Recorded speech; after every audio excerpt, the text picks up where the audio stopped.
ಅದ್ರಲ್ಲಿ ಒಂದು dance scene ಬಹಳ ಸುಂದರವಾಗಿ ಬಂದಿದೆ. ಮಳೆ ಬರ್ತಾ ಇತ್ತು, ನೀವು ಡಾನ್ಸ್ ಮಾಡ್ತಿದ್ರಿ, ರಿಷಬ್ ಗನ್ ಹಿಡ್ಕೊಂಡಿರ್ತಾರೆ. That is very beautiful. So ಅದಕ್ಕೆ ಮುಖ್ಯ ಕಾರಣ ಒಂದು ಅದನ್ನ ಹಾಡಿದಂತ ಚೈತ್ರ, ಜೊತೆಗೆ ಮ್ಯೂಸಿಕ್ ಮಾಡಿದ ಮಿಥುನ್, ಜೊತೆಗೆ ಪ್ರವೀಣ್ ಶ್ರೀಯಾನ್ ಅವರ ಸಿನಿಮಾಟೋಗ್ರಫಿ.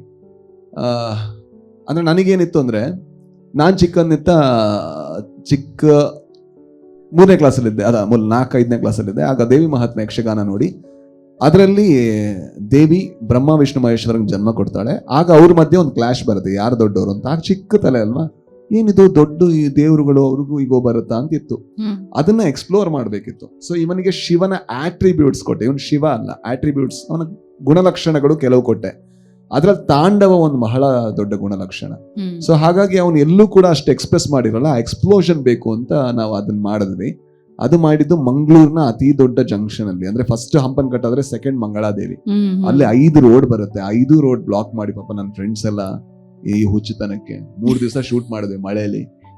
ಡ್ಯಾನ್ಸ್ ಮಾಡಿ ಕಾಲೆಲ್ಲ ಇಲ್ಲಿಂದ ಇಲ್ಲಿ ತನಕ ಸಿಪ್ಪೆ ಹೋಗಿತ್ತು.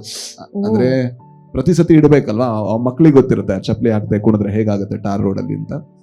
ಸೊ ಅಂದ್ರೆ ಈಗ ಒಂದು ಡ್ಯೂರೇಷನ್ ಕುಣಿಯೋದು ಬೇರೆ, ಶಾರ್ಟಿಂಗ್ ಹಂಗಲ್ಲಲ್ವಾ, ನೀವು ಕುಣಿತಾನೆ ಇರಬೇಕು, ರಿಪೀಟ್ ಮಾಡ್ತಾನೆ ಇರಬೇಕು, ಆಗೆಲ್ಲ ಸಿಪ್ಪೆ ಹೋಗಿತ್ತು.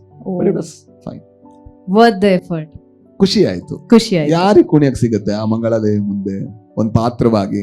ಅದೇ ನಾ ಹೇಳೋದು, ಒಬ್ಬ ಆರ್ಟಿಸ್ಟ್ಗೆ ಇರುವಂತ ಜಾಯ್ ಏನಂದ್ರೆ, ಅವನು ಬೇರೆ ಬೇರೆ ಮನುಷ್ಯನಾಗಿ ಬದುಕಬಹುದು, ಜೀವಿಸಬಹುದು, ಗಾಢವಾಗಿ ಆ ಅನುಭವಗಳನ್ನ ಆಸ್ವಾದಿಸಬಹುದು. ಅದು ಸಿಕ್ಬೇಕಾದ್ರೆ ಬೇರೆಲ್ಲದೂ ಕೂಡ ಗೌಣವಾಗಿ ಕಾಣಿಸುತ್ತೆ.